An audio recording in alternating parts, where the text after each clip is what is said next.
Alright, we're going to do the check here.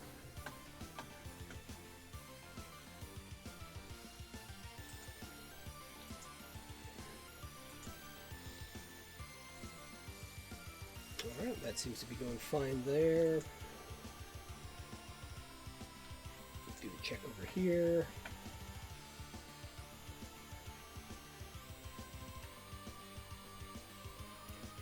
And that seems to be fine there.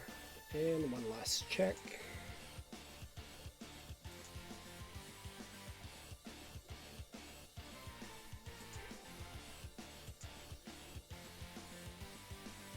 Alright, that all seems to be good.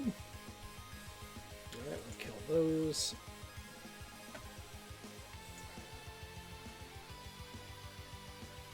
That seems to be fine. Alright, we'll see how badly this affects the coloring on this. Now, unfortunately, this is at 600 DPI, which is way too much.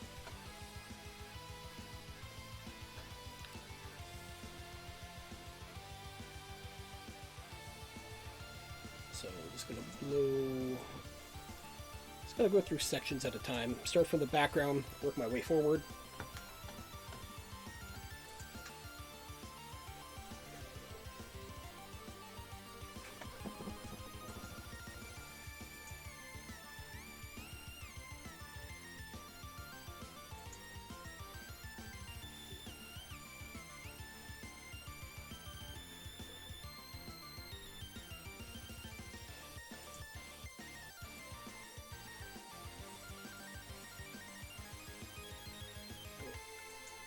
Alright.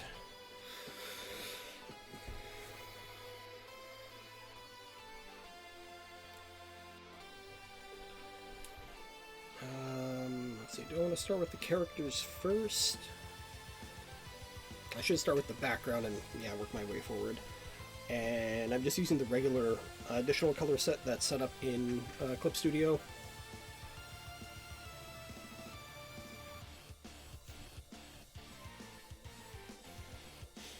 So yeah, nothing fancy, nothing crazy. Just trying to work with preset colors for the palette. And since it's just me making it, and I don't have it set off to a colorist or anything yet, I can get away with this stuff.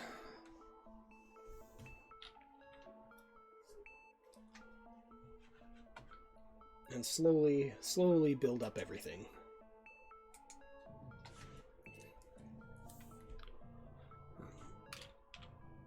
And this will be the first time, actually, that a lot of these characters are going to be colored.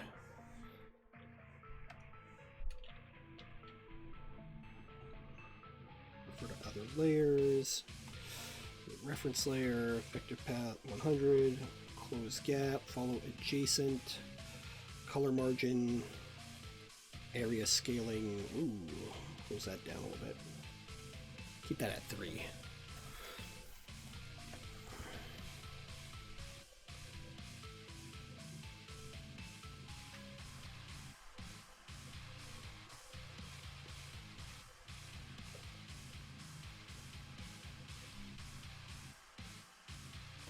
Let me see something here.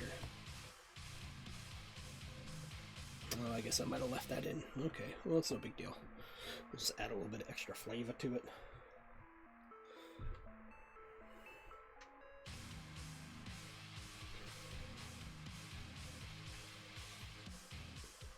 And since I'm just doing the flats right now, it's not insanely vital.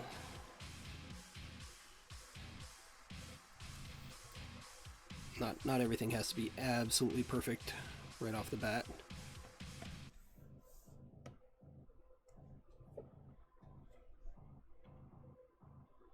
Now I want to check something out here. I haven't done this before. Will it work with this? No, it won't. Bummer. Let me see if the anti-aliasing correction adjust by speed. No, that's unfortunate.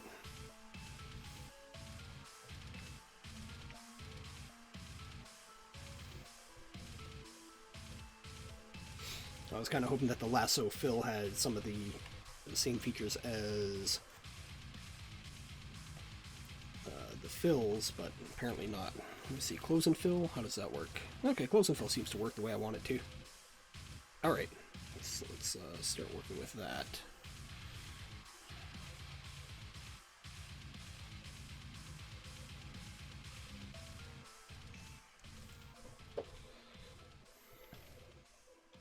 So yeah, working on them flats. Yo, Blood, what's shaking? Blood from over on Twitch.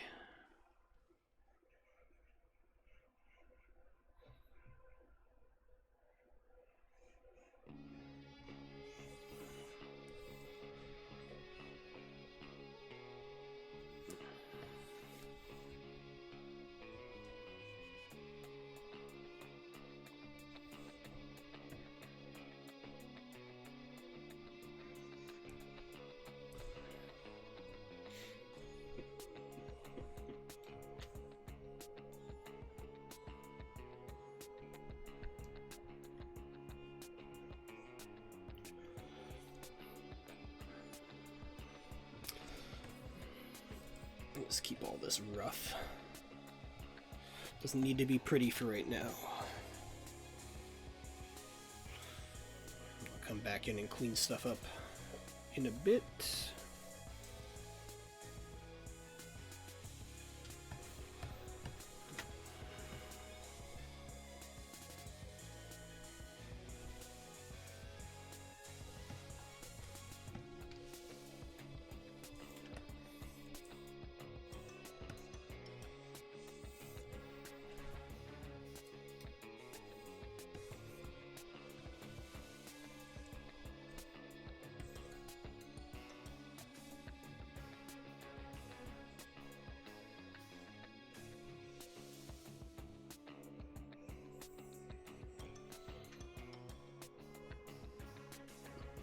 Alright.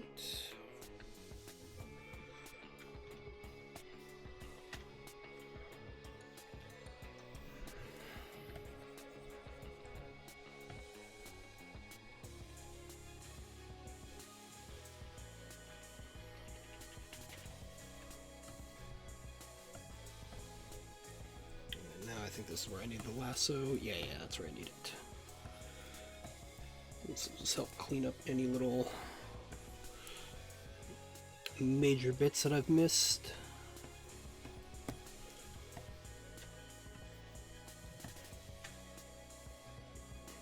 Let's see, nothing too terrible at first glance anyway. Okay.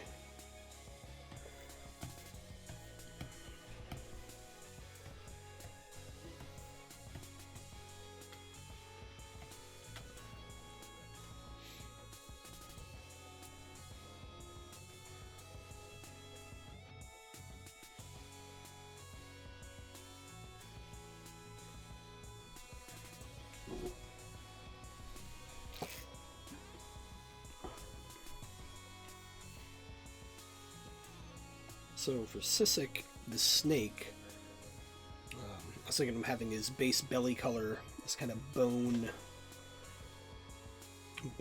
color.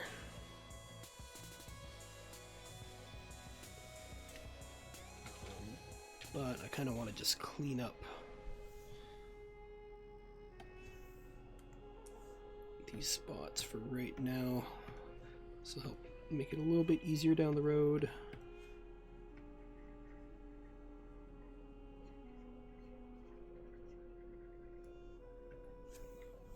Plus I want the characters just a little bit cleaner, just for right now.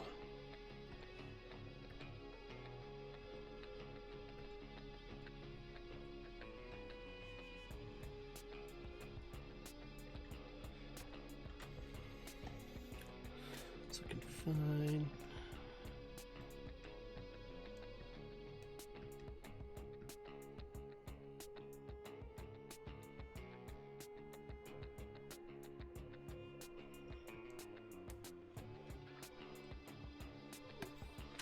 I haven't colored anything in so long.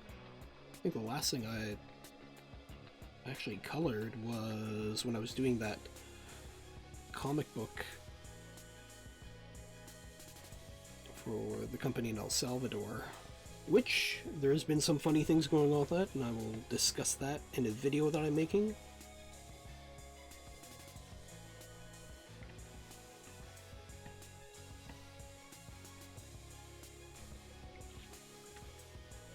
Hey, Muskie, how's it going? How you doing today?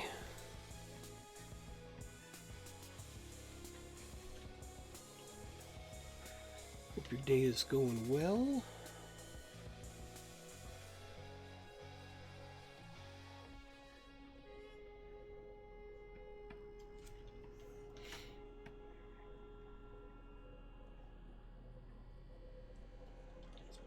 Back over here, get that, clean this up a little bit more.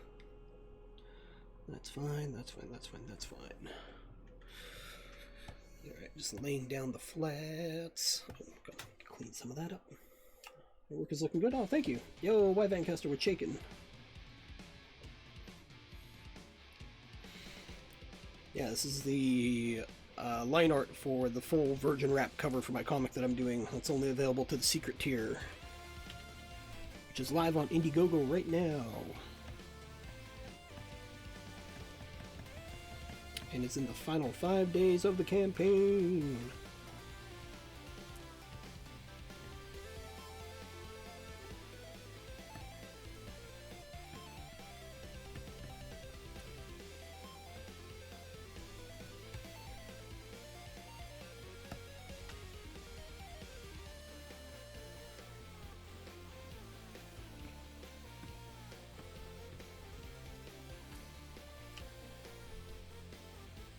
Let's see, why Vancaster on Twitch. I withdrew money from an ATM, and the ATMs gave me a few extra $100. Oh, damn. Gotta like that. Make sure you check your account.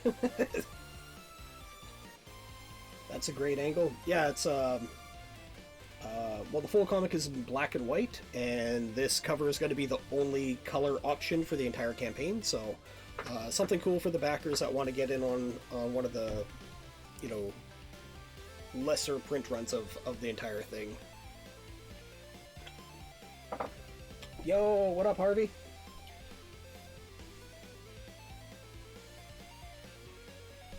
Can't report to the bank because it's closed on weekends.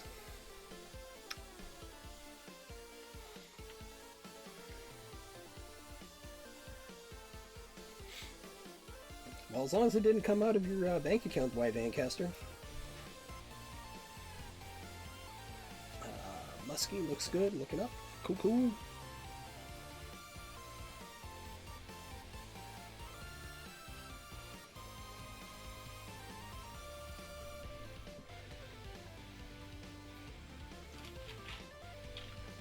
Alright, so I wanted to go with like a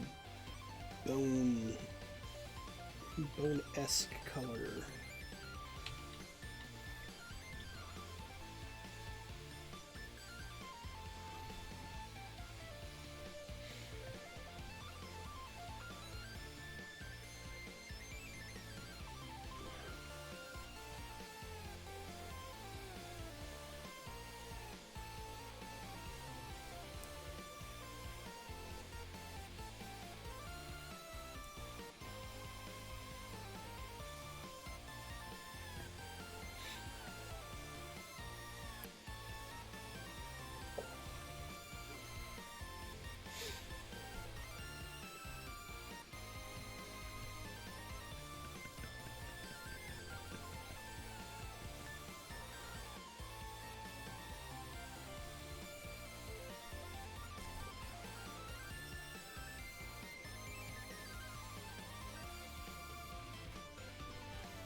It's funny going through all the different color schemes, just like, no, don't want to do that, don't want to do that. Maybe like a coral snake kind of thing.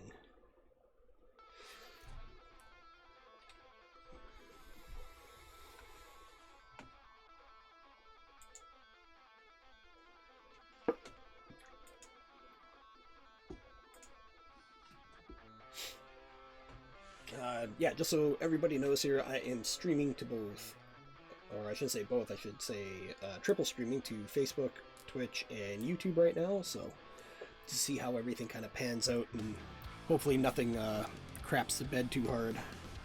But we'll see. We'll see how it all plays out.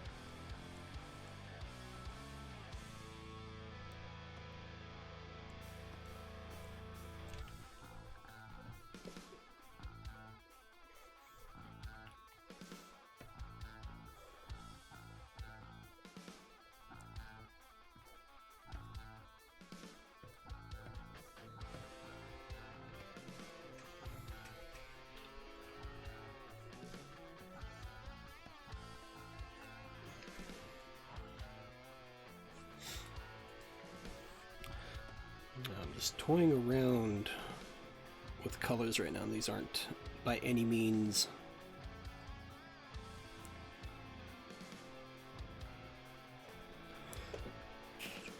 the final colors on this.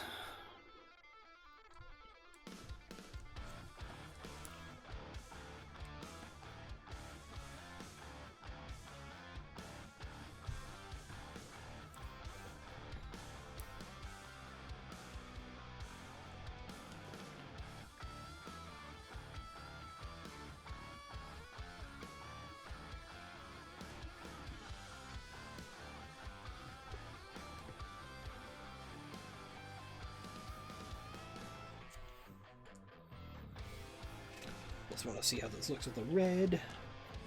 Let's see, Muskie, I can't wait to get this book in my hands. Here, kick the cast on this. Thought about your next project? This is it. Like, this project is super duper long, so this is what I'm going to be working on for a comic book for probably the next maybe like 2-3 years. The only other project that I have lined up right now is a coloring book project, but I probably won't be going through Indiegogo on that. I'll probably be hitting up Kickstarter because there seems to be more of a group of coloring book enthusiasts on Kickstarter. But who knows? I might hit it up on Indiegogo. Nothing says I can't do both, so that's the only other project that I got in mind. Yeah, the story for this is way too long. There's like, I got tons of stories, but this is the one that's been kind of like in the back of my mind for years and years and years.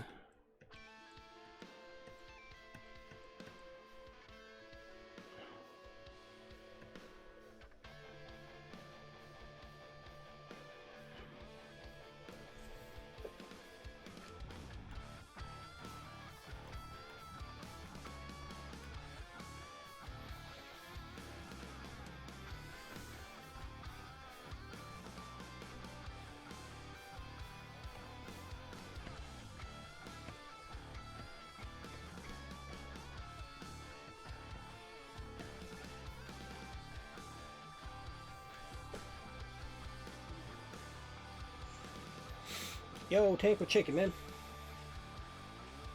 Liked and shared. Thank you, thank you. I need a good ongoing series. Well, I'm taking the slow approach with everything right now. Slow and steady as it happens.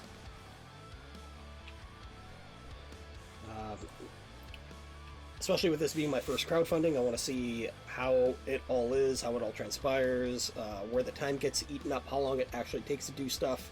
So this is all the first initial learning curve, and after this I'll be able to figure out how I want to do things. Tank Ferret over on YouTube. I hear that. If Scalpel Zero is successful, I'll be working on that for the next 3 years. Exactly. Yeah, I'm not a fan... Well, I am a fan of short run stories, but there is... How can I express this? When I was tattooing, I'd always have people coming in and wanting to become a tattoo artist. And I'd be like, alright, cool. Go to eBay, pick up yourself a, crappy set of equipment, start tattooing and wrecking people. Boom, you're a tattoo artist. And they're like, what? Really? I was like, yeah. You want to achieve your dream, it's not that hard. Go get the tools and do it. So comic books, for me, it's like, do I want to make a comic book, or do I want to be like a comic book artist? Because if I just want to make a comic book, I could just make one book and I'm done. You know, it's mission accomplished. So that's not the goal. The goal is to continually do the story until it wraps up. Muskie, best of luck. Hope it goes well for you. Oh, thanks, man.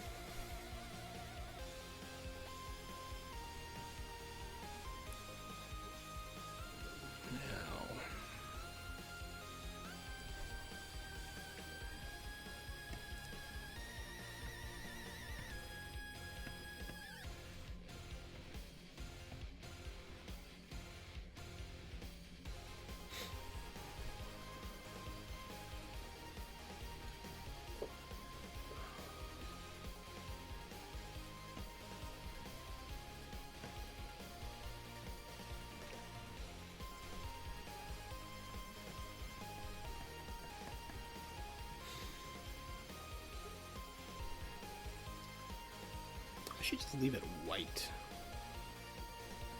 Yeah, I might get inside my head too much sometimes.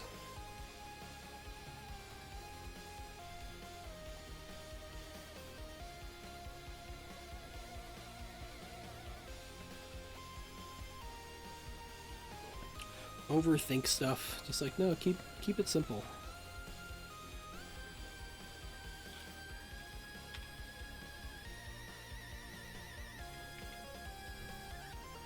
Muskie on Twitch. There's a big market developing here. Stay with us and you can really do well for yourself. Well, that's the plan. I think there's a big shift happening in the comic book industry, whether they want to admit it or not. I'm expecting a flood of pros within the next 6 months. I honestly feel everybody is getting their projects ready right now. It's undeniable. You can't bury your head in the sand and be like, oh, the state of the comic book industry is fine.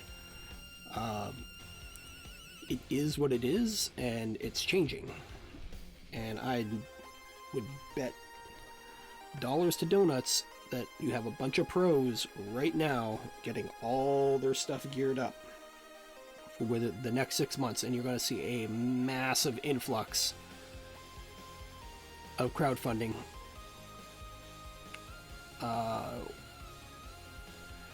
And it's going to be a learning curve for everybody. And it might potentially put some strain on the market for a little bit. But again, it's a big learning curve. This is all stuff I got going in my head, so. Tank Ferret over on YouTube.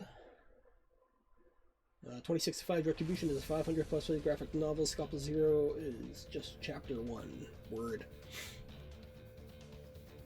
Muskie says, I don't buy anything from my local comic shop anymore. I spend $200 to $500 a week on Indiegogo. Comicscape for life. Yeah, it's like I feel for comic book shops because like that's kind of where we all started, you know?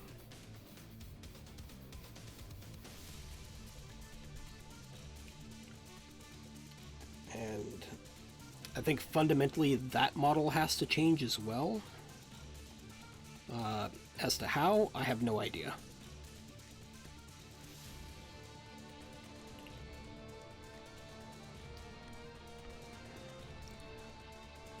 I foresee in the near future the big companies actually kind of adopting the same model for crowdfunding and kind of eliminating comic shops altogether.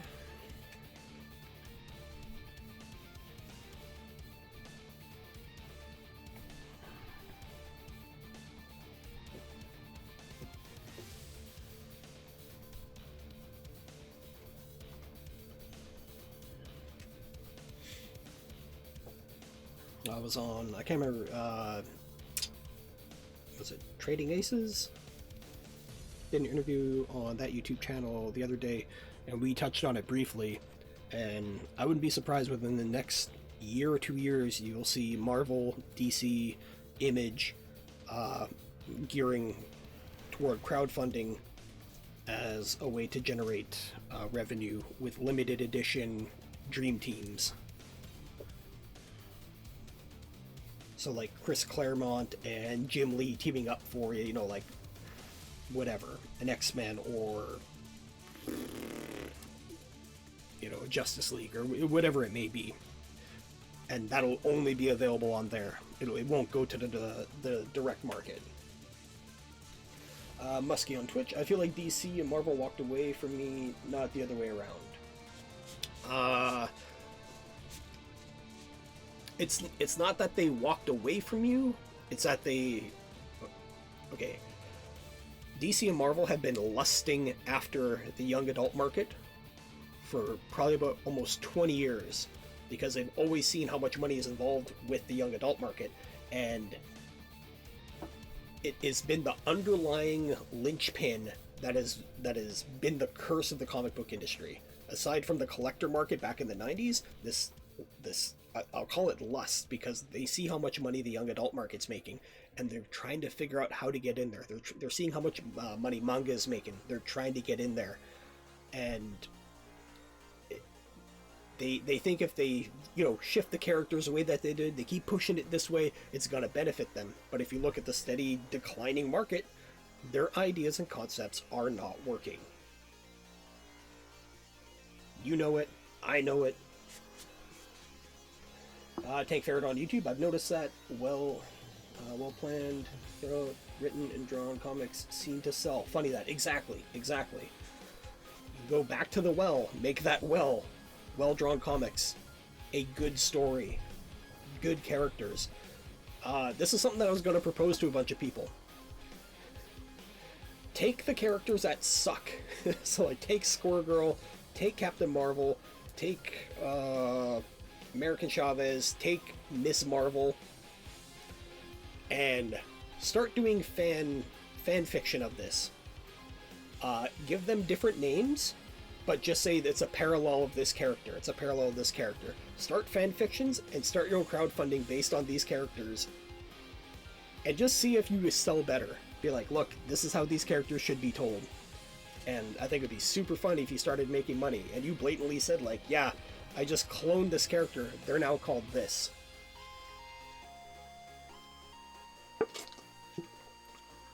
Give them a different suit. You know, Watchmen that shit up. Doesn't mean you have to make it adult or gritty or whatever. Just make it interesting.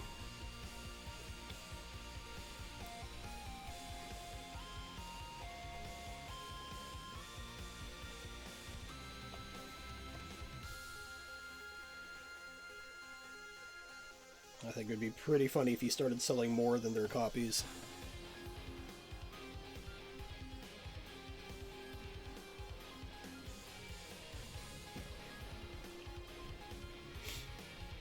Alfred Jones, my GoFundMe page is not doing me any good, which is a better way to get attention of the comic book fans for my first comic book. Alfred,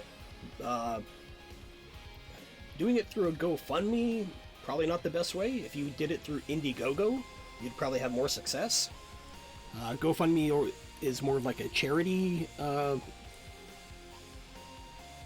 aspect of gaining funds, as where the actual Indiegogo side has more pull, has more potential for advertising.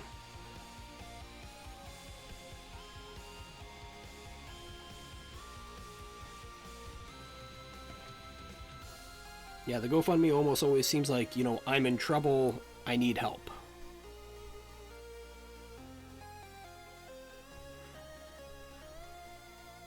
Plus, if you go through the actual Indiegogo, there's a lot of little key, cool, unique features that can actually be beneficial to you and your project. So, Kickstarter or Indiegogo? Why not both? Do one, then do the other. Since you're already on GoFundMe there, Alfred, I would say check out the Indiegogo. And what I would suggest is look at other successful Kickstarters, not the ones that are making like $100,000. Don't look at those. Look at the ones that are funding. Take Ferret on YouTube. Later, dude. Gotta get back to work. Alright, man. Take it easy. Thanks for popping by.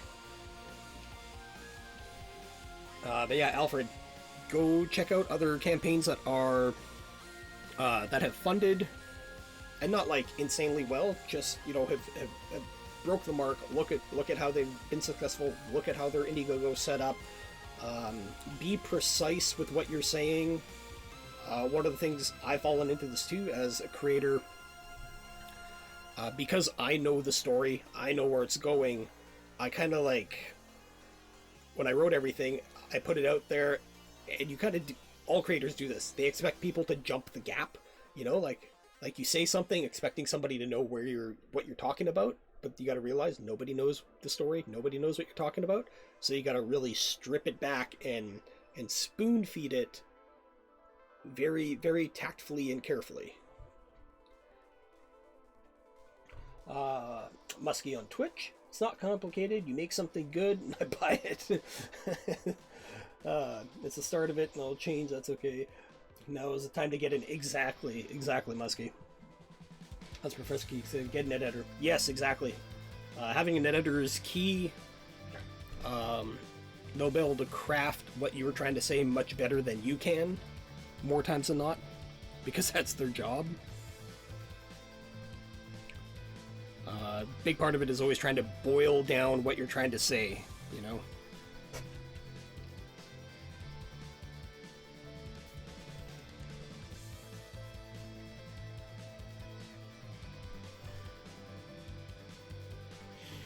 Yeah, definitely a editor is vital.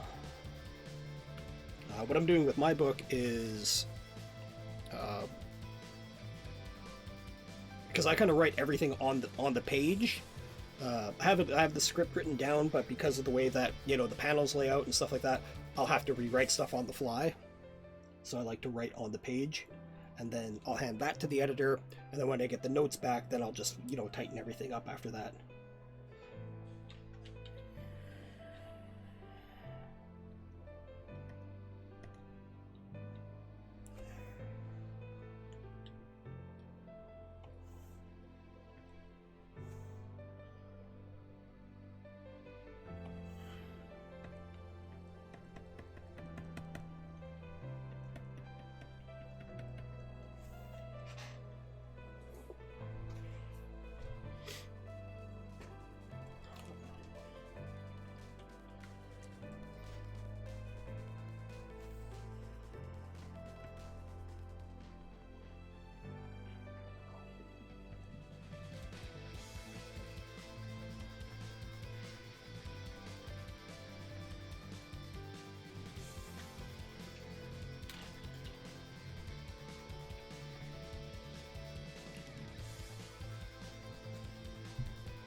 Oh man, I'm out of coffee.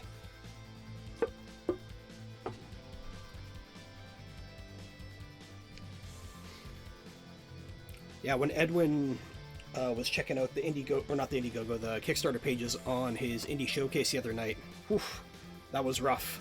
That was like, oh my god, this is bad.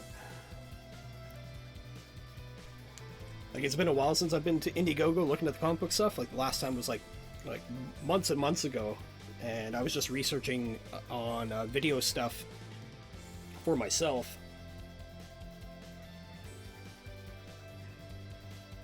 And I ended up spending, oh man, I'd say anywhere between like 10 to 12 hours, both on Indiegogo and Kickstarter, just looking at videos. And man, a lot of videos, the trailers are so awful.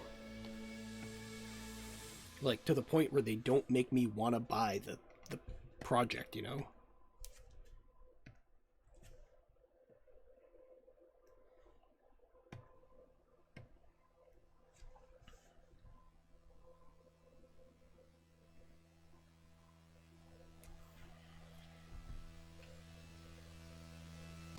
Let's see, Muskie on Twitch. That sounding board helps a lot. As I said, your work looks damn good. Do you always do digital? Any original pages going up for sale later? It's all digital right now. The reason for that is traditional, it kills my hand. It literally destroys me.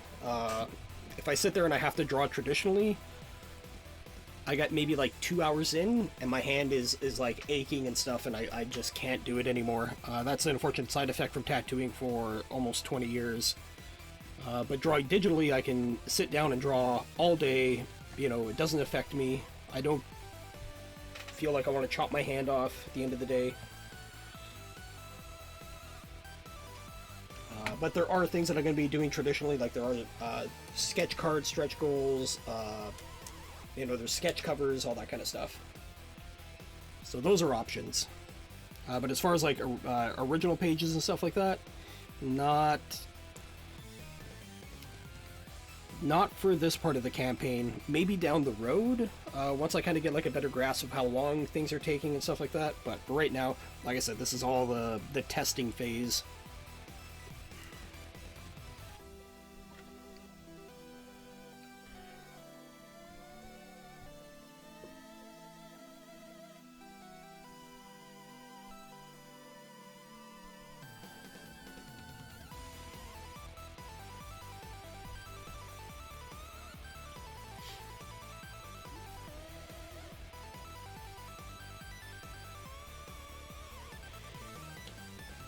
Shouldn't be concerned about what colors I'm putting in here. I'm not trying to color match. This is that unfortunate habit that I drop into when I'm flatting. I'm trying to make my colors what they are, as opposed to just getting them in there.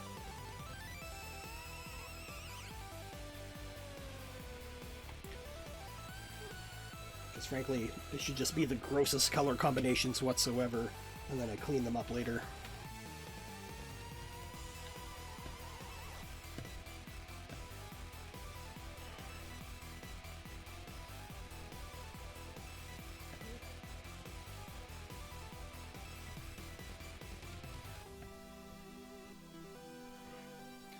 Make it all look like barf for right now. Color tune it later.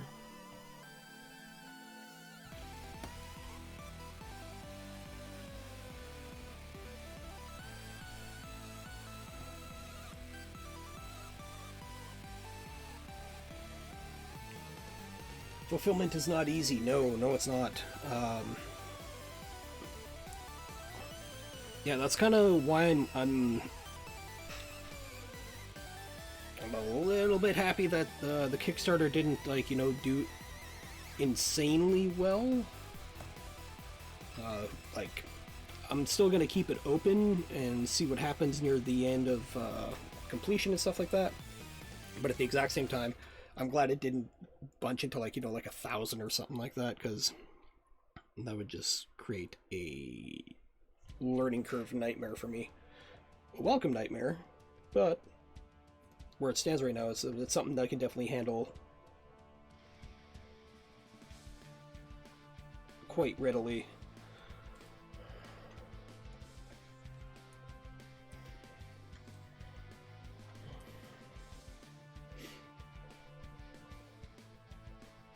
This is when you wish you had Kyle or Elizabeth for colors. You know what? Because I'm not dead set on colors and stuff like that yet, this is still like a learning part for me. Their colors are freaking amazing, but for me to give them colors with no guide is kind of redundant. Be like, here, color this. All right, what are their colors? I don't know.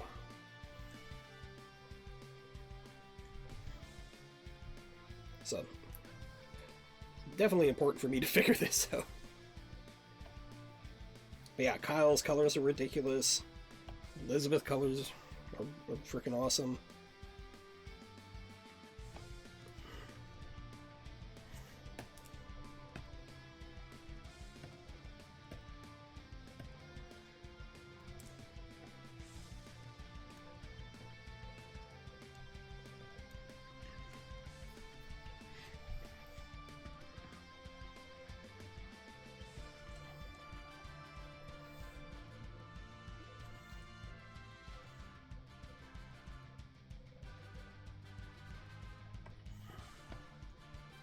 Ooh.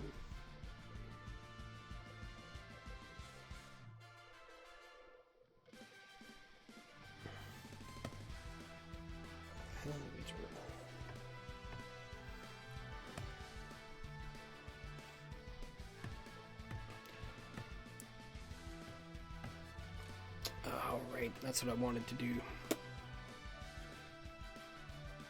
I wanted to actually put these all on separate layers. Right. Alright, let's get rid of all this stuff.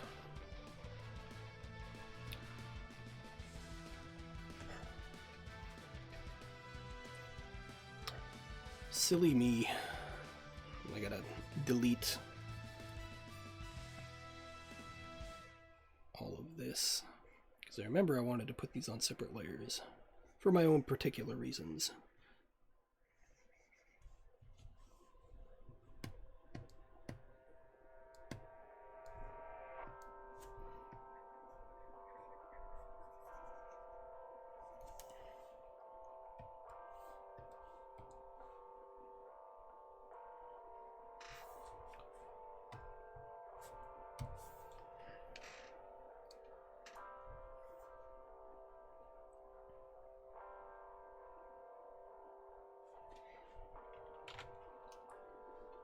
Hey, Elric, how's it going?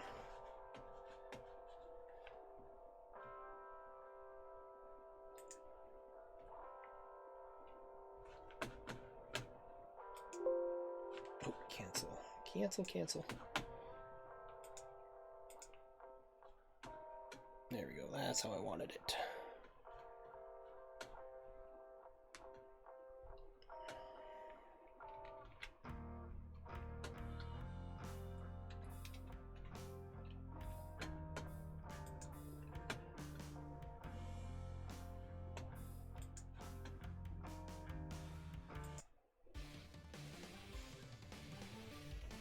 Doing good, Elric? Right on, that's good to hear.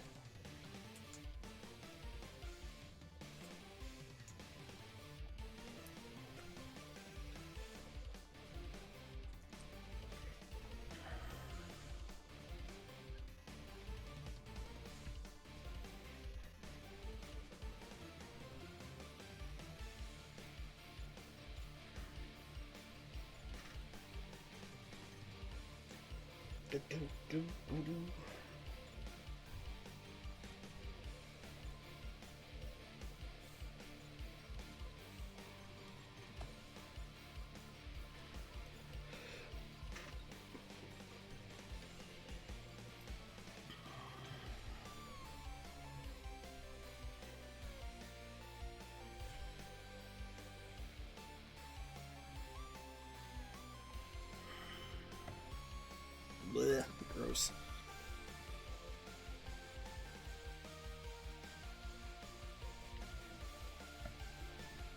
Nope, way too hot.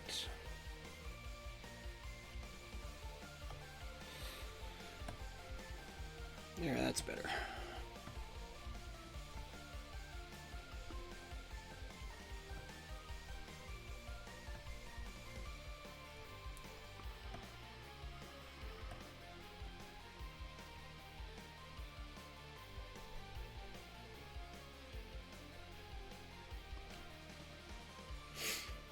Elric, on YouTube, have you read Kishimoto's new manga, Samurai? Yeah, I'm up to date on it. I'm digging it.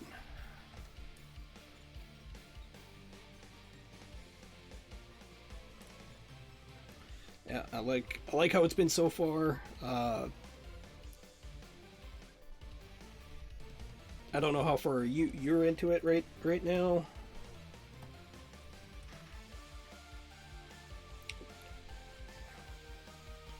But there was a part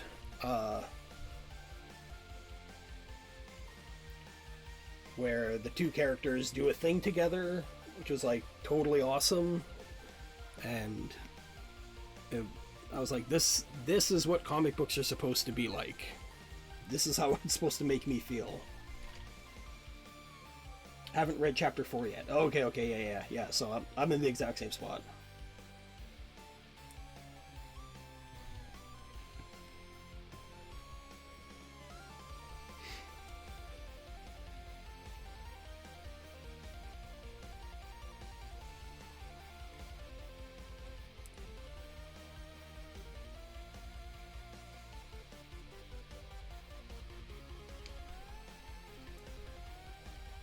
I'll wait for the official release on the app. Yeah, same thing. Yeah, that and the latest One Punch Man.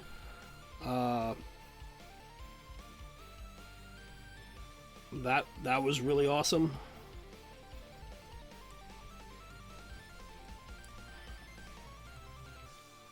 The fight between Flashy Flash and the two beefed up monster ninjas. Like, reading those, I'm like, why can't Western comics get it? You know? Like, what the fuck's the problem? Why can't you understand?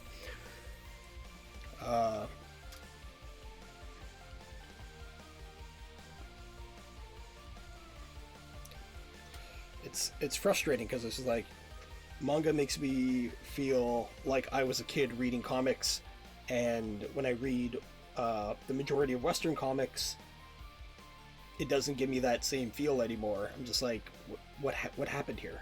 And I think it's because, quite frankly, there's no excitement in a lot of Western comic books. Isola City, I really like the way that one is coming around. That's a really good comic book. One Punch is fantastic. Yeah, it is. So fucking good. Art's amazing. The story is ridiculous, but in a good way.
Elric on YouTube, nice, and yeah, I'm a manga guy. I'm just getting into comics, but saw this agenda crap and stopped.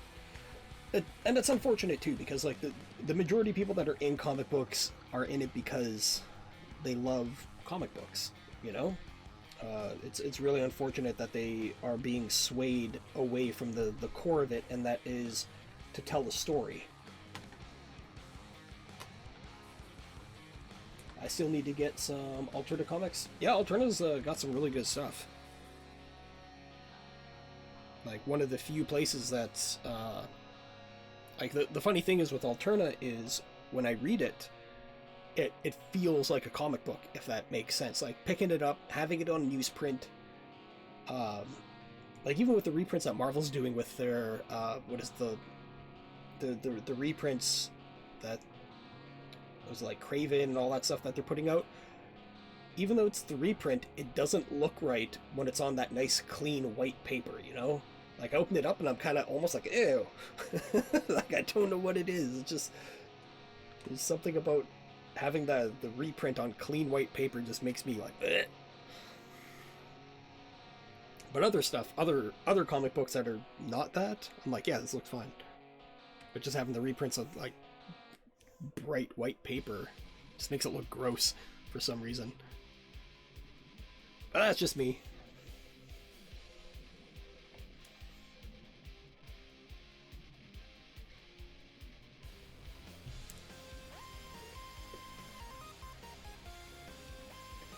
Muskie on Twitch. Yeah, I have a yearly subscription alternative. It's the best value out there. Yeah, totally. Dude, you can't beat it. Like, it's so cheap.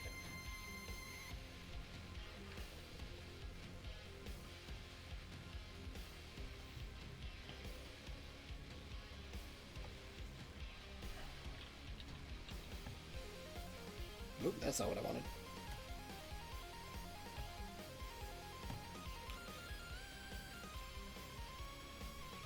Do I want to put him in a dark gray? Maybe that's a tad too dark. I think.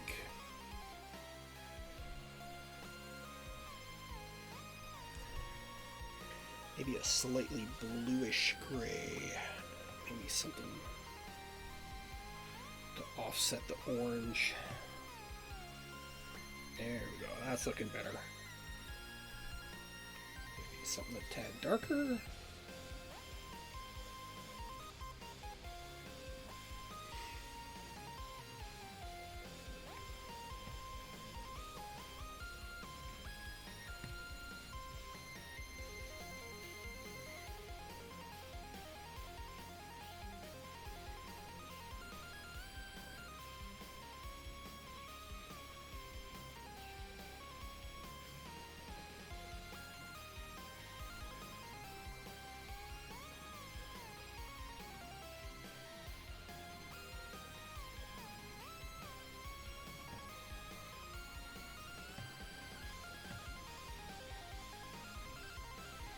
No, I don't like that.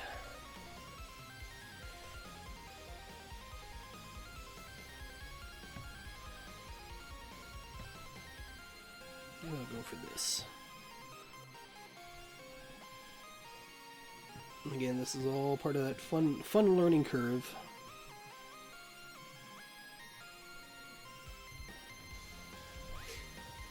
Muskie on Twitch. You have quite a job there. Will this cover establish the looks for the series? For the most part, yeah.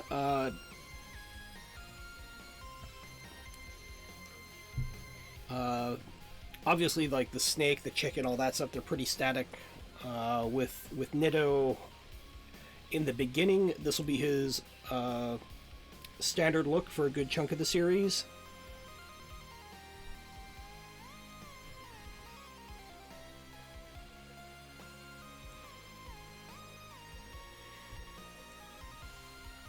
And like I'm a firm believer that the characters should change and evolve as time goes on.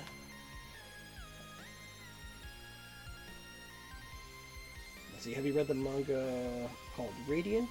French guy named Tony. No, I have not.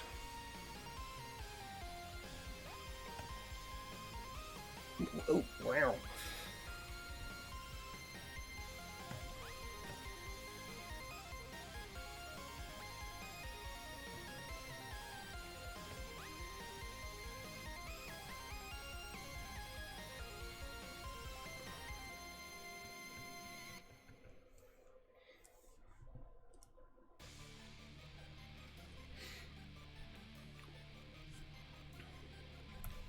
Yeah, for a good chunk, this will establish the majority of a lot of the characters' looks, color-wise and stuff like that.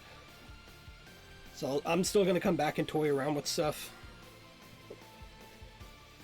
But for right now, this is just like flats and stuff, so I'll get into more color tweaking as time goes on.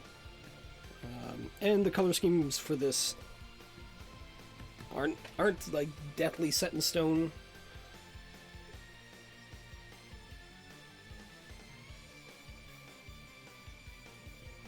I'll see how it all pans out.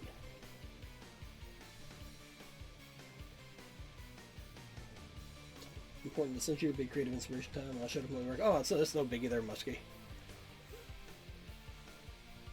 It's all part of the process.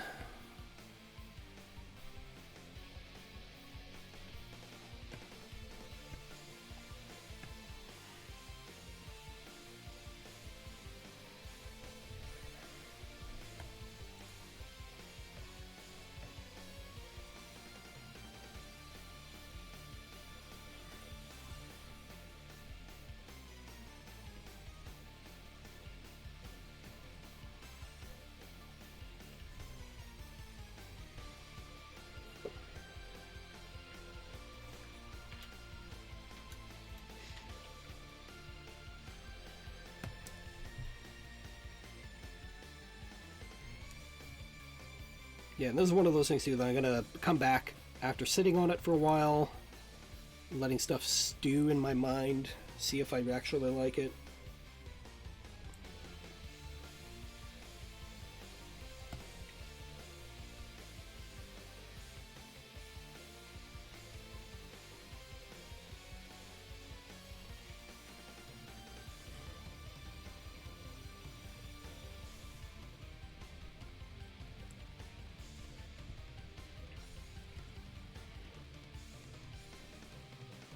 Let's see, Elric on YouTube. It's been translated to English. It just got released over here in the US after the film. Oh, okay, cool.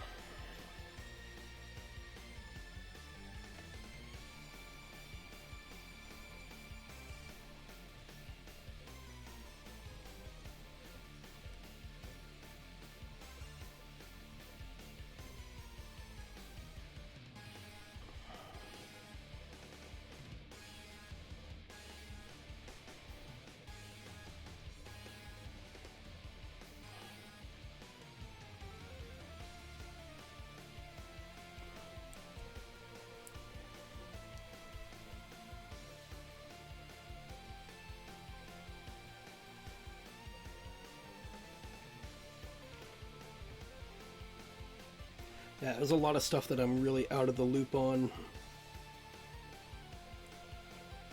That's fine. Yeah, as far as like keeping up with reading, what am I reading as of right now? Yeah, One Punch Man, Samurai 8, Chainsaw Man. I'm really looking forward for that one to be released in the full volume.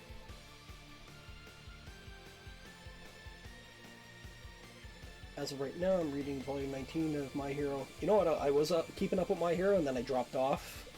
It's kind of slowed down. One of the most polarizing arcs. I'm like half of it, and I'm bored with the other as read as it came out.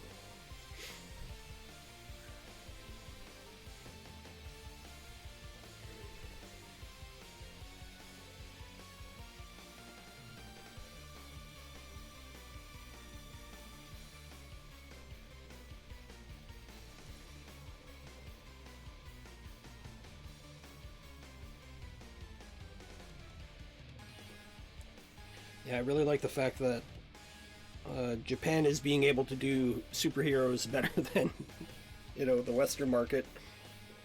Cracks me up.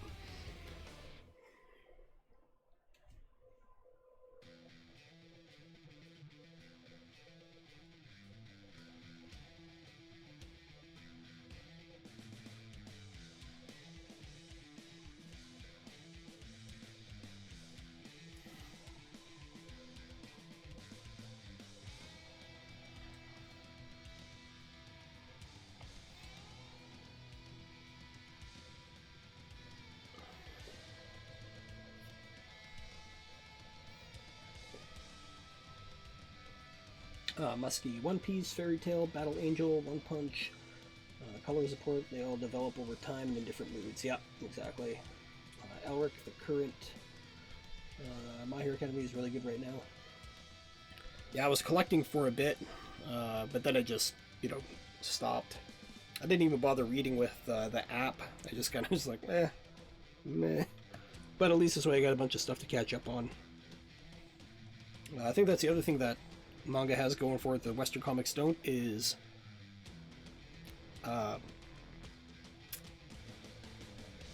there's so much to choose from. It's like, oh, I want to read a romance horror. Okay, cool.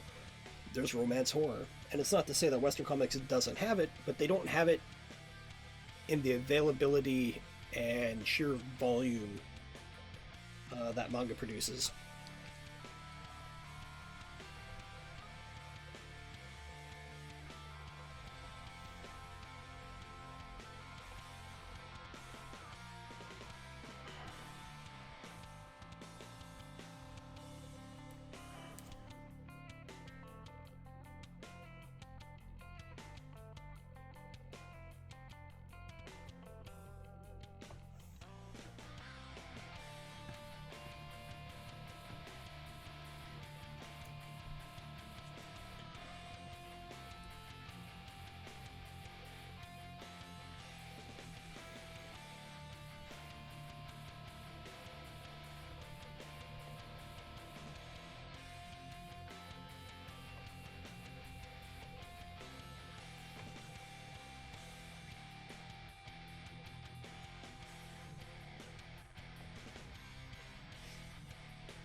Let's see. I dropped Chainsaw Man.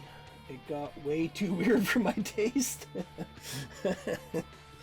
It's funny too, is like I was keeping up with it and then I left it alone for a while and then I came back, and as of the last release that just came out, it got me really interested again. Because I was like, oh man, stuff happened. Because yeah, it was getting really weird.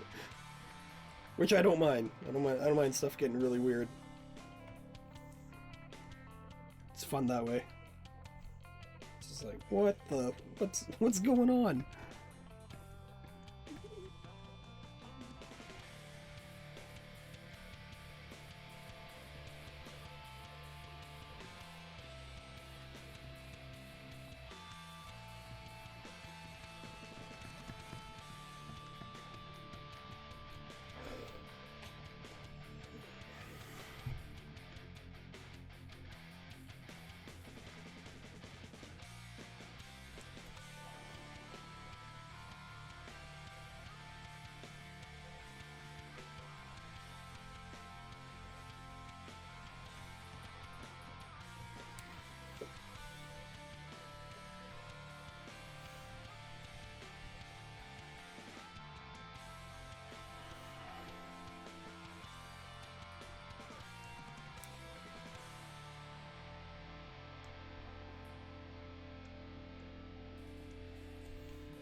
Chapter 19 broke me. I was like, nope.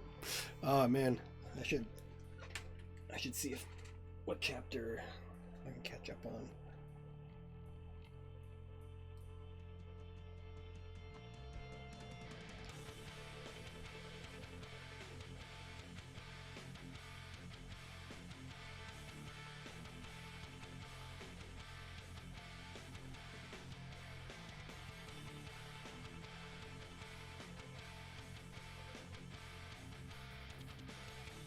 Oh, okay, yeah, so yeah.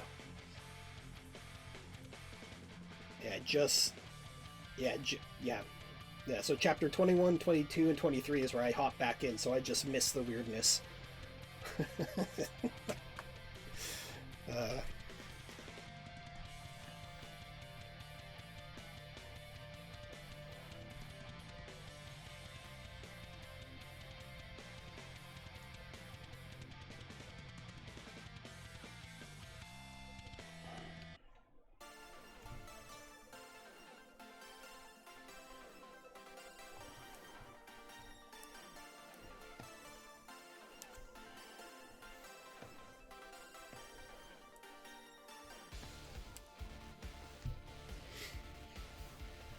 Muskie on Twitch, have you kept up on the Vic case? Fullmetal Alchemist is one of my favorites. Nicky Ratchkits is good too.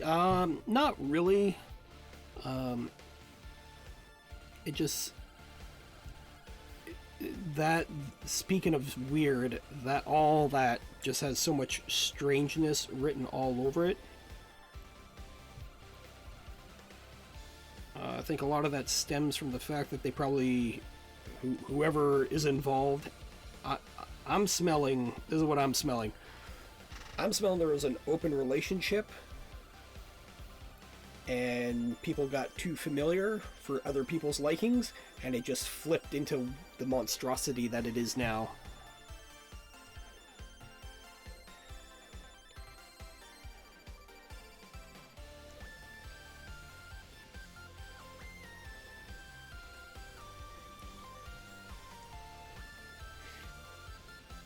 Elric on YouTube. I did read Hellwarden before I got Axe, and had a feeling it wasn't doing well in the rankings because of no color pages. You see that every now and then because they're doing well. Yeah, they'll push them to the forefront. I like how they say that has nothing to do with it, but if you go through the entire history of Shonen, it has everything to do with it. Muskie is freaking crazy. You may well be correct, sir. Yeah, no, that's what my spidey sense has all over it is. I smell a potential open relationship, fooling around. One party wasn't happy with it, and as a knee-jerk reaction, claims were made, and now it's so far gone, it is what it is.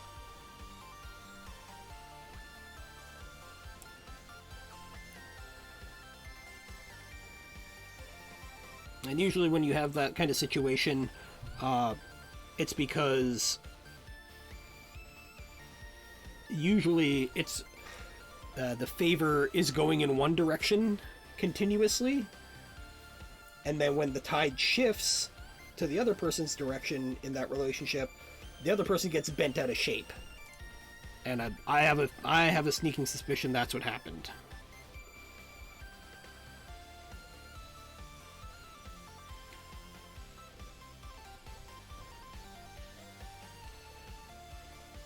Again, I could just be talking nonsense, but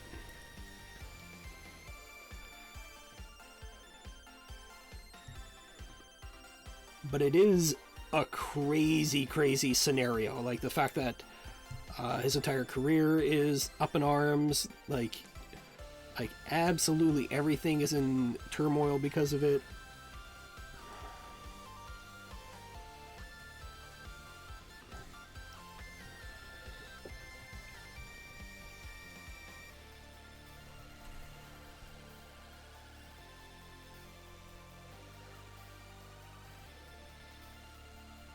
I gotta fix his skin tone a little bit. He's a little too bright. He grew up in the jungle, so he's gonna be some skin tone's a little bit.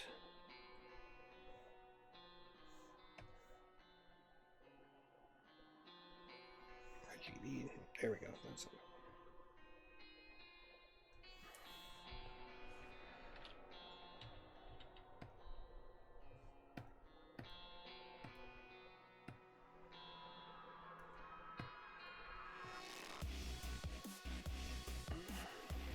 Again, I'll come back and I'll fix this stuff.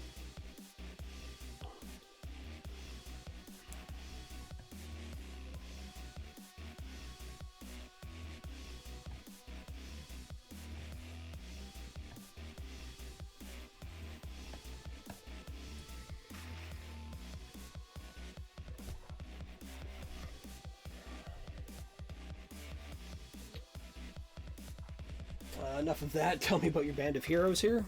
Well, let's zoom out here. Bloop.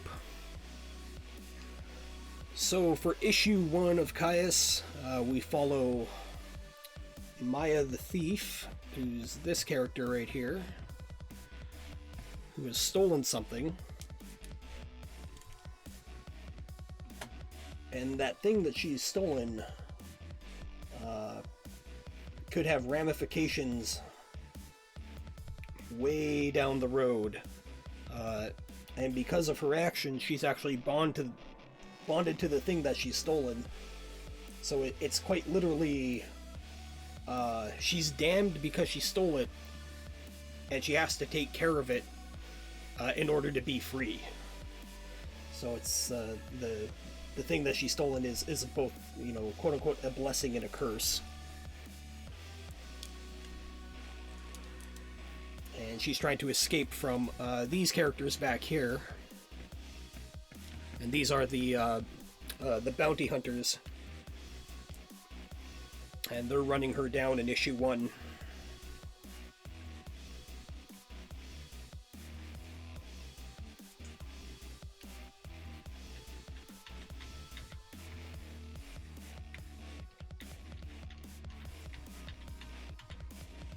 And if she can get to this place called the Dragonmouth Pass, which is like this crystalline shard anomaly in the land, if she can make it through there, there's a very, very high chance that she'll be able to escape from the bounty hunters.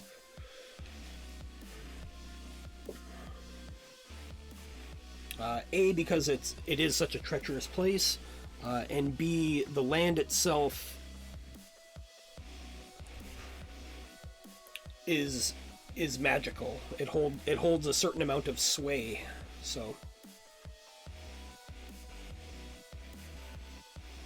that's it. You can always count on the party thief to get you into hot water. Exactly. Elric on YouTube. I'm a sucker for bounty hunters due to the fact my favorite character of all time is Boba Fett. Yeah, and like each bounty hunter, how can I put this? So the magic is heavily infused into this world, but magic doesn't run the way you think magic runs. So you would have people that are quote unquote gifted and have select abilities. Think of like the X-Men, they have their mutant abilities. So you would have family classes or lineages that would have traits handed down, and these traits allow them to access quote unquote a magical realm where they can draw their power from. But the magical traits are only so powerful, but they can be enhanced with other forms of magic. There are magic users called siphons, quote unquote the gifted, and they're the ones with the natural abilities. There are natural users. These are magic users that they can call upon magic beyond that of the gifted.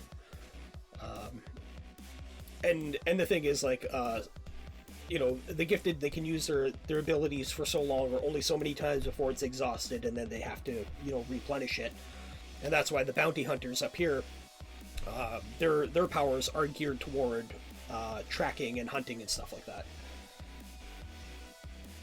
So like Lady Kudara, her ability is she's got a couple abilities. One is almost like, imagine like a force field, and when she concentrates, she can push herself around, and she can kind of like zero in on what people are thinking and feeling. She's more of an empath. And if somebody, say that they're hunting somebody specifically in an area that's trying to be, sneaky about it, she can use her ability and find the person that is like, slightly emotionally volatile, and can zero in on them. Another one of her abilities is the one that shows up in the preview, is her quote-unquote dark hand technique, and that's where she's allowed to focus all of her ability into one, like, focused attack, and with that attack, if she grabs a hold of you, she can overload you with a specific emotion or a feeling, or basically, shut you down that way, or amplify something. So if you're, if she was like to touch the Hulk while he's in a rage, she can crank that up. Or if somebody's scared and terrified, she can crank that up, specifically with that ability.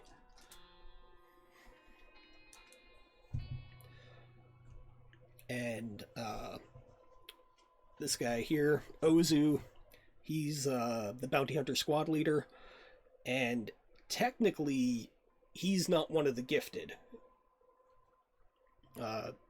His technique is through training and perseverance, and it's called the brand of the Opapasu.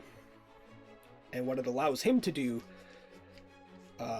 is extract the life force from other beings and convert it into the ability to, like, how can I put this? So if he grabs something, he can extract the life force from it and convert it directly into, almost like, think like the speed force. He can amplify something, so if, like, say that he was running next to you, he can grab a hold of you and make you run faster, but it's at the cost of your life force. Because he's sucking it into himself, and he acts as like this conduit, and eventually you will burn out. As long as he's touching you and absorbing you, you're using your life force to propel yourself faster. So, like, you know, if you run normal human speed and he comes in contact with you, next thing you know, you can be running at, like, you know, 50 miles an hour, 60 miles an hour, 70 miles an hour. But the faster you run, you know, you're literally burning up. Like, you're gonna die, you're gonna disintegrate. So that's his ability, and he's able to, you know, absorb it from people, channel it into himself, and use it as, like, you know, rocket boosters, and propel himself super fast. He's able to channel it into his sword.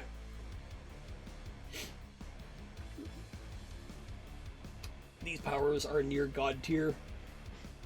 No, you gotta remember that there's only a certain amount of time that they can use these powers for. They can't turn these powers on, you know, 24/7. Even with Ozu here, he can only burn out so much life force from a thing, you know? Like, if, say, he fought a dragon or something like that, he's like, there's no way I can burn out the life force of a dragon.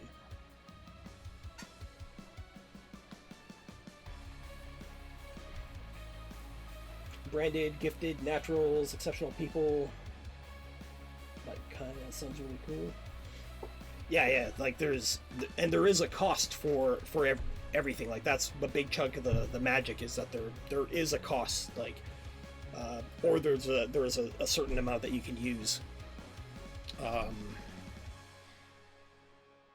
There's also, like, you know, people that are cursed. That'll also give them abilities and stuff like that.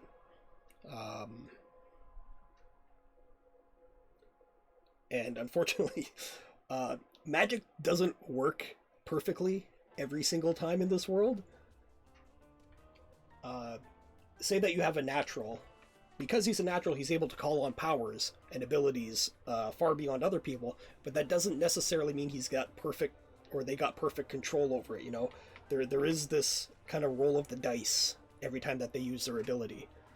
They expect it to go a certain way, and maybe, like, you know, 90% of the time they'll throw a fireball, but maybe that 10%, that fireball that they throw isn't exactly fire, you know?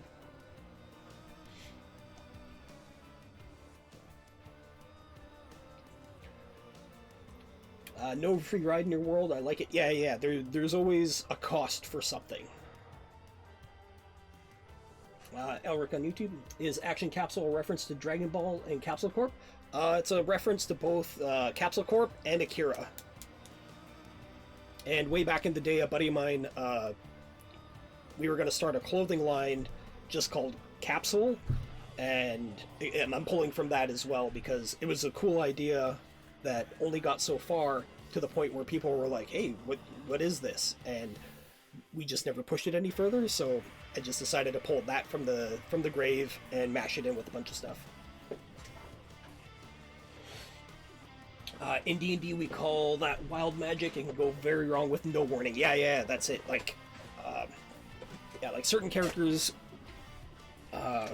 like in one of the story arcs, I can let you guys in on this because it involves the lore of the land. So, Niddo and his compatriots, that'd be Sissik, Cat Masterly, and Trigger the Chicken, they live in an area that's known as the ever-growing forest. So in this place, it's like a land of plenty. You know, you can cut a fruit off of a tree, take it, eat it, and then that by the time that you're done eating, that fruit has almost already grown back. So the land itself is magical that way. Like, it's literally the land of plenty.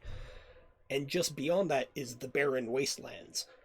And the reason for that is, at some point in the ancient history, there was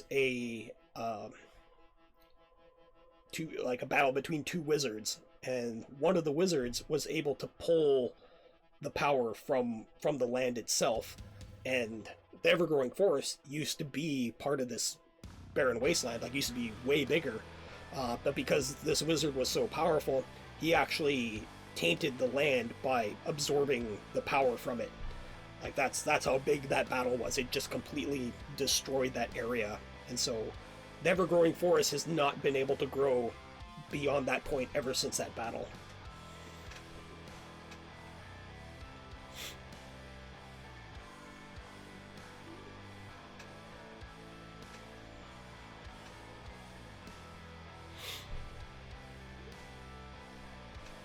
Oh yeah, his jacket. Yeah, exactly. I like that the powers have repercussions, if I spelled it right. Yeah. Like, there's also little things in the world too.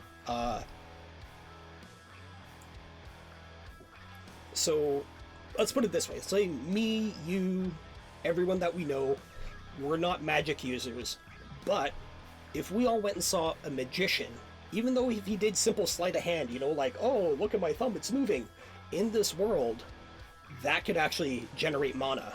If you don't know how something's done, the spirit of awe and wonder can create magic. And if somebody's a siphon, they can siphon that awe and wonder into a jar, or a holder, or a vessel of some kind, and then they can consume that, and then that'll give them a little spike in magic.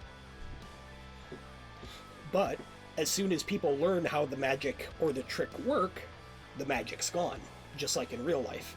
Once you know how a magician does his trick, it loses its wonder on you. So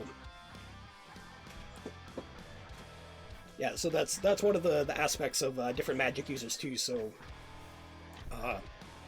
say like somebody who has no magic ability whatsoever gets a hold of somebody's magic juice, they drink it, they might get lucky, you know. That might be how it turns out for them. Their luck just might increase. They might not be able to shoot fireballs or anything like that. That's the way, you know, it manifests in that person. Let's see, what else is there? So beyond these guys, here, I'm just gonna save this now. Do we got all the... Okay, yeah. Just gonna save this.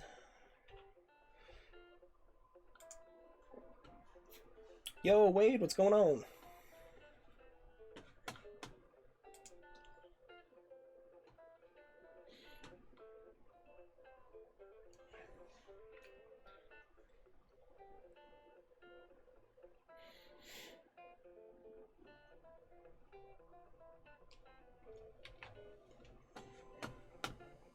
Just gonna save this in the proper format.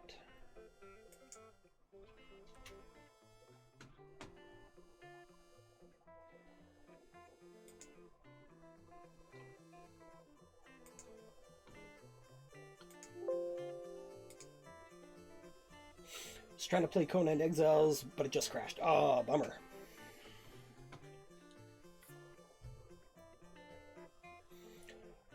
Very cool. I can see it. You have a never-ending story here as well. This is first-class world building. Every story arc has ingredients baked in. Exactly. So there's a lore into the world before we even start to it. So you know, things that we uncover and discover along the way will have, you know, stories all attached to it and shit like that. So I'm gonna open up, where is it?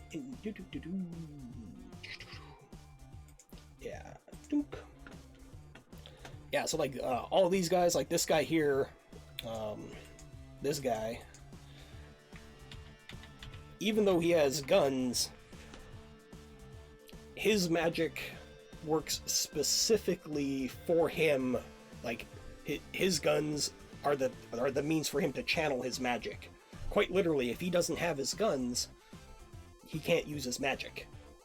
You know? And all the runes and stuff on the sides, think of those almost like access codes that he can adjust and assemble and activate So rather than him, quote-unquote, using bullets, his ability to siphon magic, those are his quote-unquote bullets, and depending on how he will activate each of the code with the script on the side of each of his weapons, that'll allow him to have a different effect.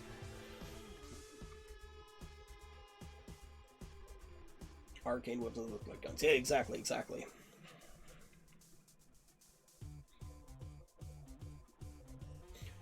Let's see, Elric. So it's like the idea of Disneyland magic and not knowing how the ride works. For certain people, yeah, like there are elders and stuff that know how the world works for them, and that's a big part of it. Is like it's everyone has. I wouldn't say everyone, but the majority of people have the ability to access the realm of magic, but not everyone has the desire to access it or put the time into it. I'm kind of using drawing as an analogy for magic because there are also, quote unquote, the magic users that are creators. You know, so just like with anything, you put enough time into something, you'll get to a certain level of proficiency, and some people are just better at it. And no matter how hard you try, you won't be as good as that person, you know? Like, sure, I can pick up a basketball and start shooting hoops, but there's no way I'm going to be better than anybody in the NBA, you know?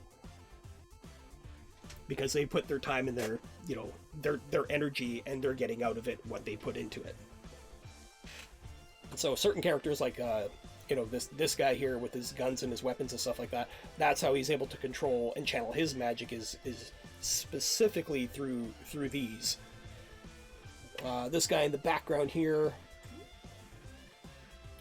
he's got his club, and it's not that he's got magic per se.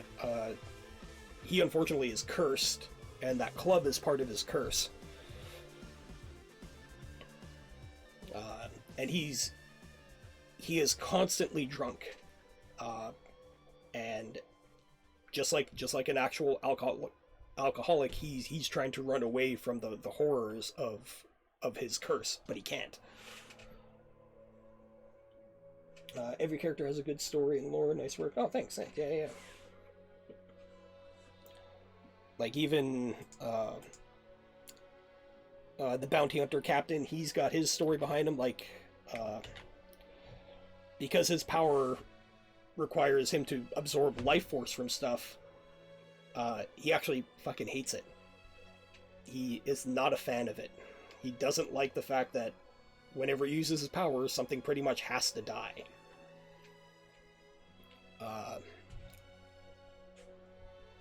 And he'll usually try his best not to use his abilities, but he understands that it has to be used, and like it it's like being an animal lover and then having to kill the animal you've raised. That's the thing, you know. Let's see what else we got. Catmaster Lee up here. He's your classic Yoda type character. We got Pathfinder back here. His quote-unquote natural ability is literally to find the path. So he's part of the tracking team. Essentially, he can use his quote-unquote ability to push through stuff, and it'll find the path of least resistance to get from point A to point B. And also for tracking, say that he spots you and you go out of sight, as long as he's able to see an anchor point of where you were, he can quote-unquote follow you from there. Let's see, well, Maya the Thief, pretty much as it goes. Wesa of the Wild, he is kind of like the trickster, jokester kind of character. Let's see. We got the Night Captain. He's literally, the captain during the nighttime of a pirate ship. And this is the captain.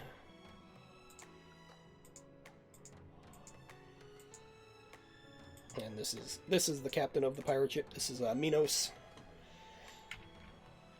So when he's not in charge at the nighttime, the night captain, this guy, is in charge. Because he's the vampire, and he can stay up all night.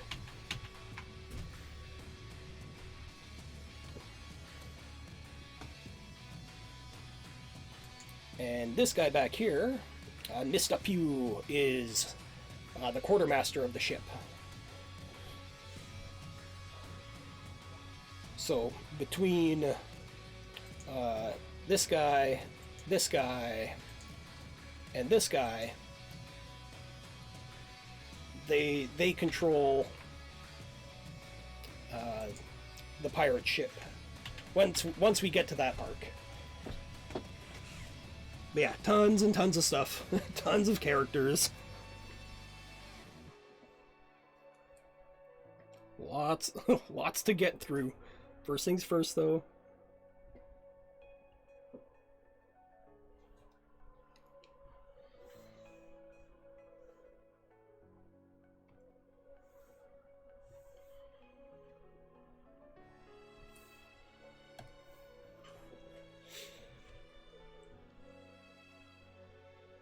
Oh yeah, you gotta have a drunken warrior in there.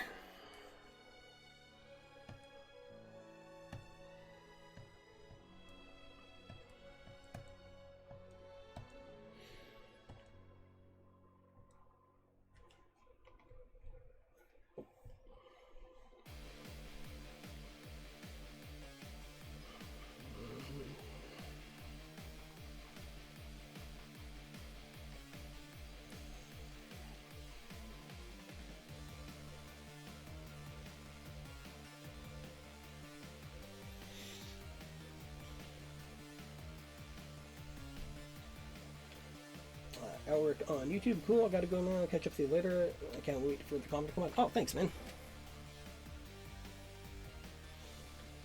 Yep, just slowly chipping away at it. As soon as I'm done this, I can get back to doing pages. This has been like just a good thorn in my side, you know?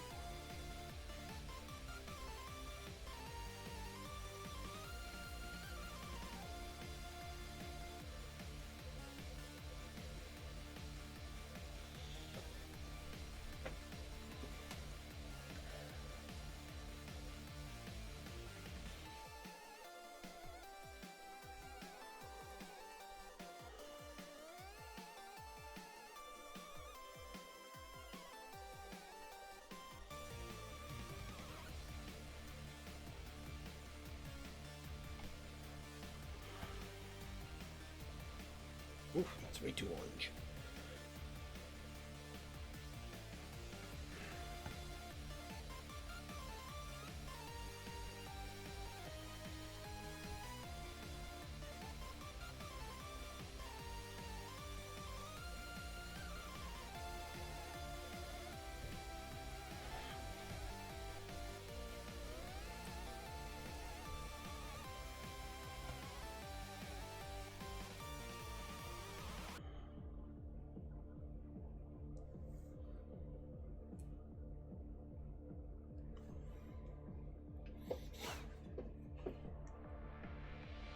Muskie on Twitch. Okay, I'm all in on this. Offer a tier so I can get my kids drawn into the book.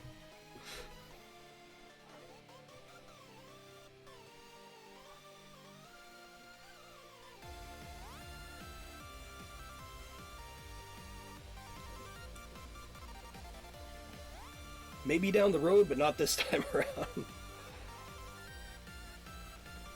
Yeah, because I'm going for more a manga-style approach with the storytelling,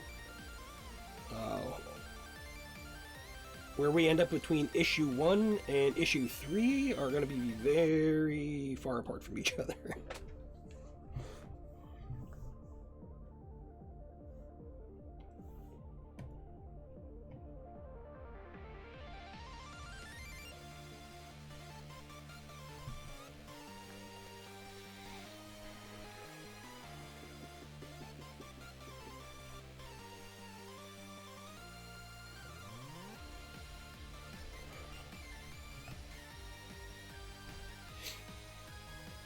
Okay, keep it in mind. Yeah, for down the road, uh, trying to think of where story arc. Yeah, maybe once we hit the Great Plains, maybe. I'm trying to figure out where like story arc in the story arc where a bunch of like kids and other characters might be interacting.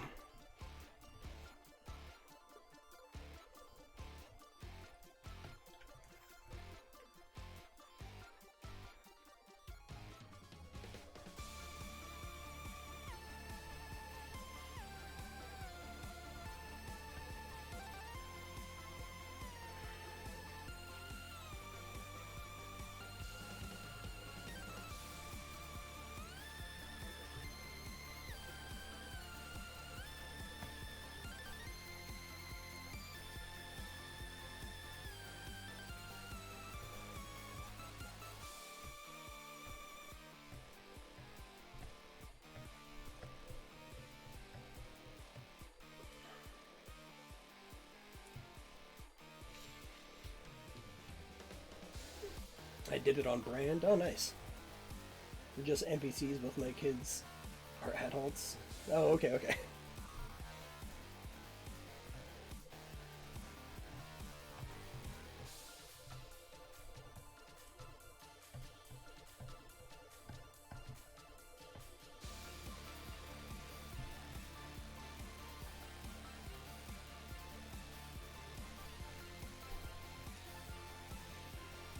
Antonio has them in a big battle. Nice.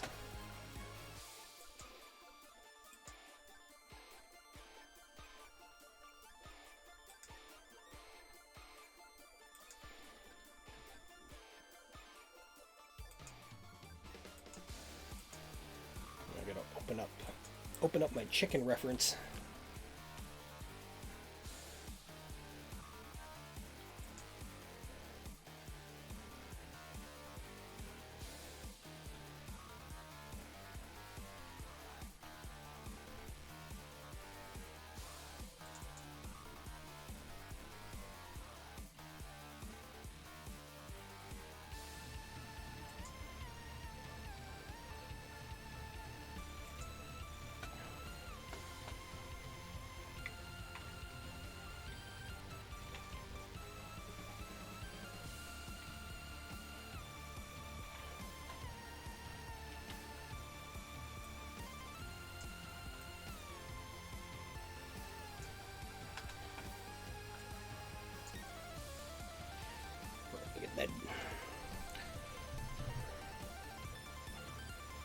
That beak color.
I should be using this. There we go.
Yeah, this too. I'm also trying to make it so it's a pain in the ass if it ever became uh,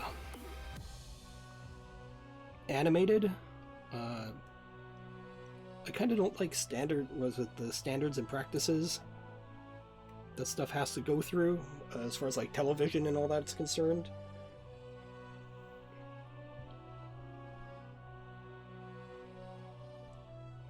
You know, all the weird little rules of you can't have this or this or this.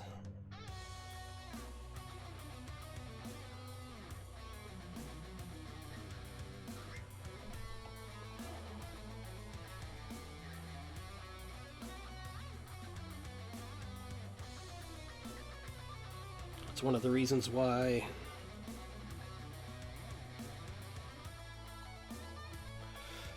the chicken smoke cigars. That's why I have an alcoholic in it.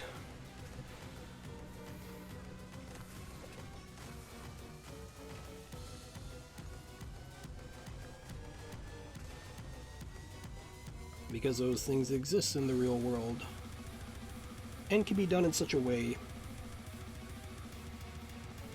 where it's not being dumbed down.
That's a little too...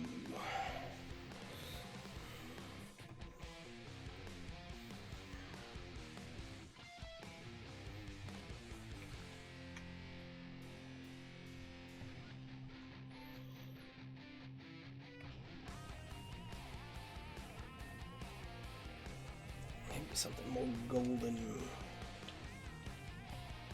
Oop, that's not on.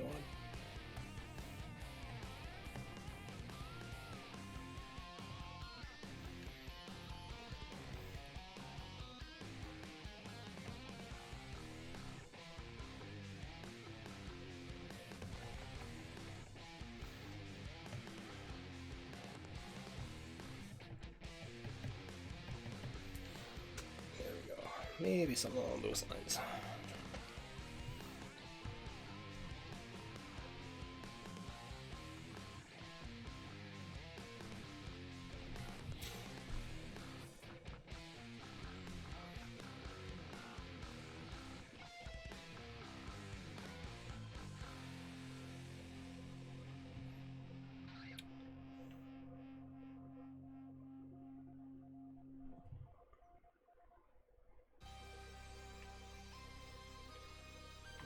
Save that.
Alright, now how did I have Catmaster Lee looking originally? I think I had him grayish.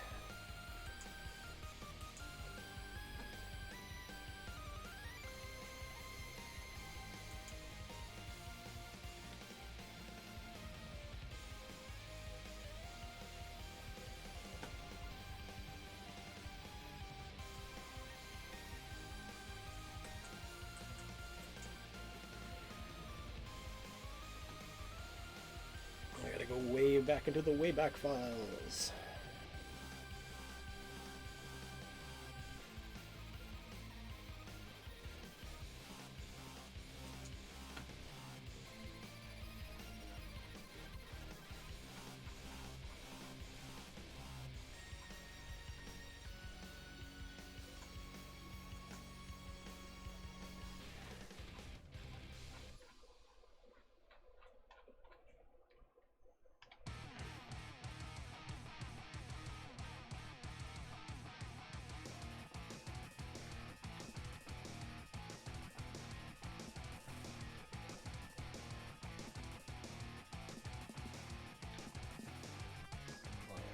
Closer.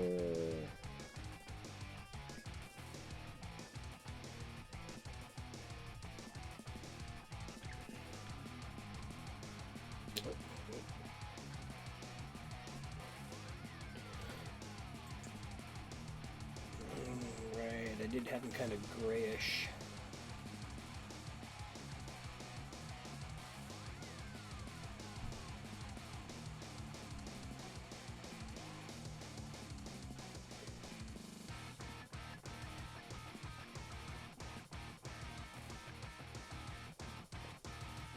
that stayed the same.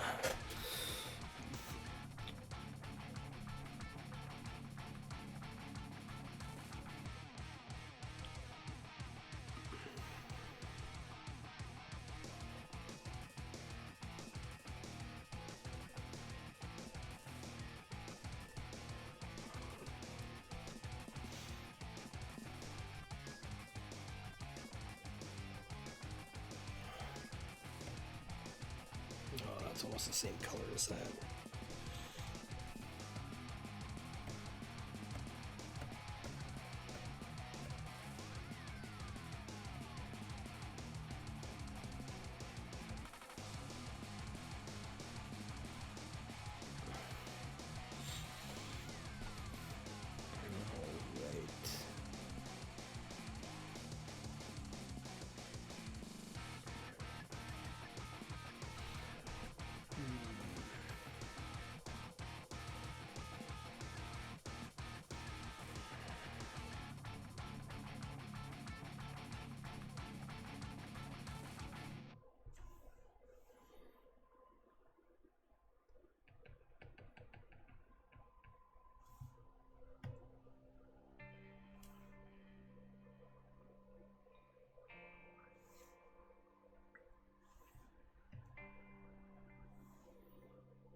Oh, colors, colors, colors, colors.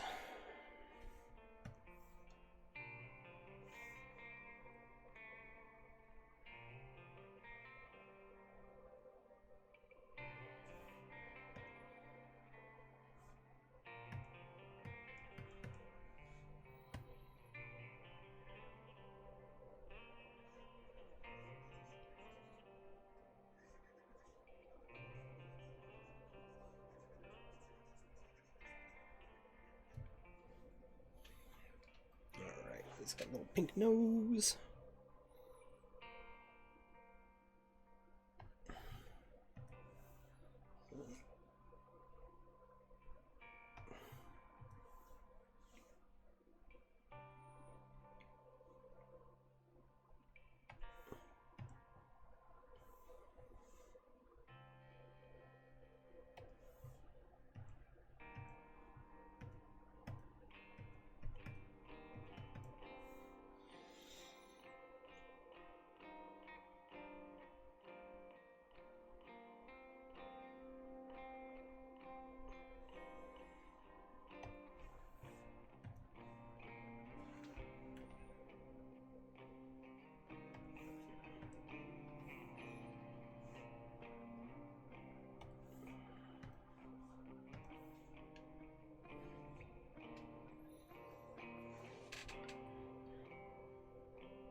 Let's get something on the giant now.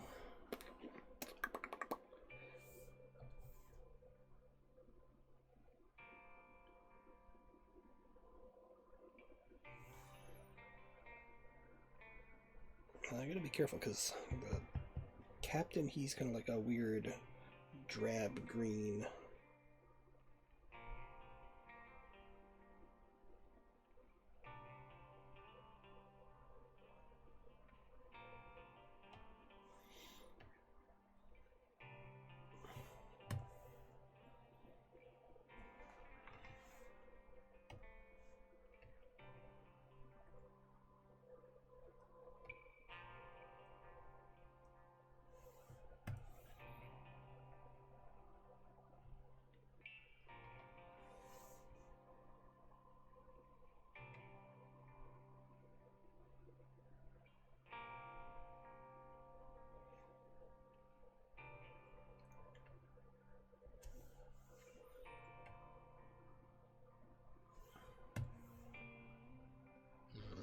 almost same colors.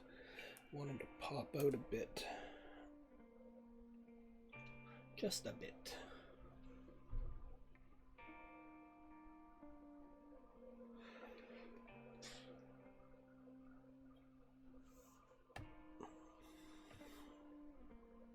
Maybe.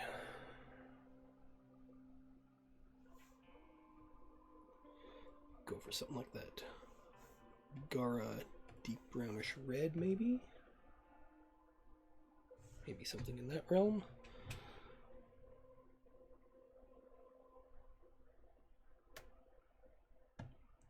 Because I want his inside stuff. No, that matches with that.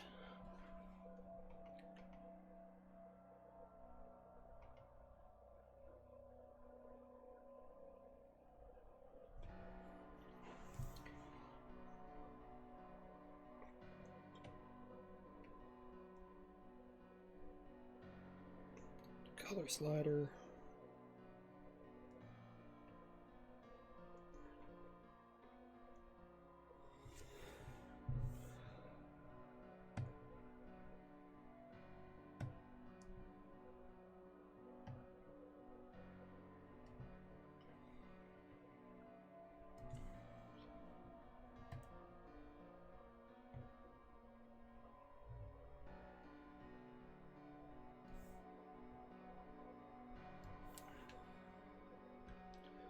But then again, this is all just flat colors.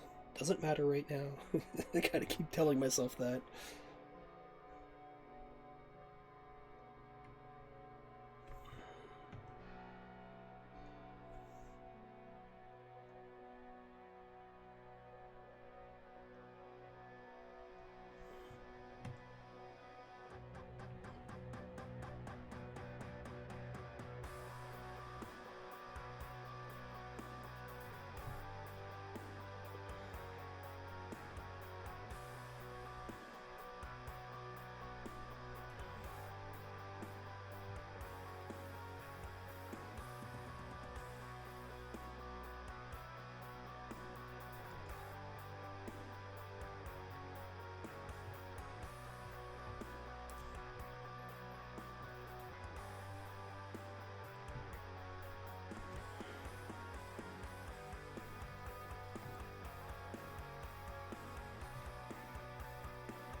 Oh, that's not what I want.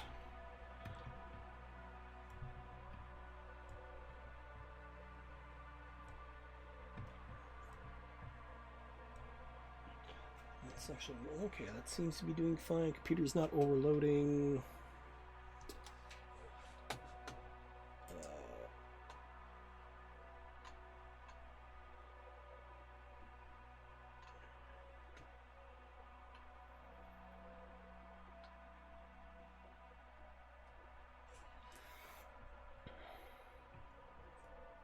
That's not what I want either.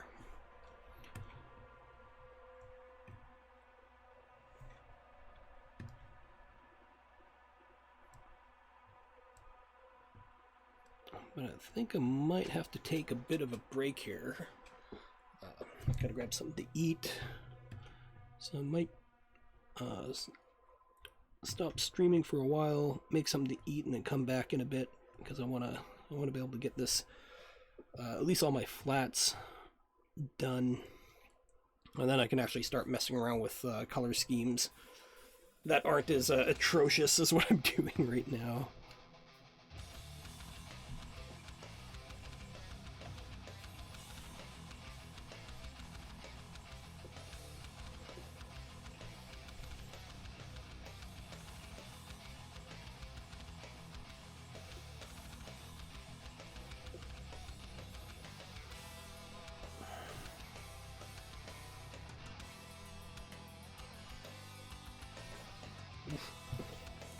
Alright, so I think I'm going to do that. I'm going to take a break. I'm going to stop streaming. I'll be back later on. I just want to thank everybody that came by, hung out for a little bit. And yeah, I'll probably be back maybe like an hour or two for a late night stream. So anybody that's new here, please go check out the Indiegogo campaign that's live right now. You can go to Indiegogo. Let's put the link in right now.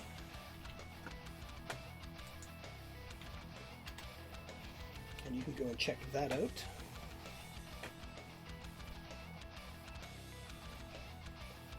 And the campaign is live for 5 more days. And then after that, I think that we will be going into what's known as in demand. And yeah, we'll just keep on going from there. But that'll be it for right now. I'll see you guys in a couple hours, so peace out.